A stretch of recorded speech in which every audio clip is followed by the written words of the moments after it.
min chat pui awangi katana lumai na zong wangin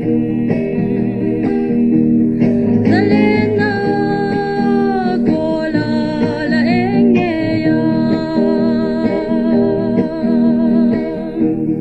tuna japin rumri maila chan tungil na iswa kanay bangin minne sa kyanin karing siya zalena kola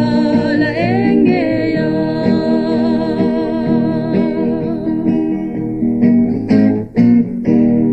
kaldan le bendan katyang silo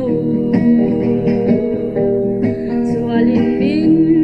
bom lungay kaniye maral si shoy tu kangayem che min shoy le ro min shoy le ro tuna japin rumri maila chan tungil na iswa kanay bangin minne sa kyanin karing siya zalena kola la engeya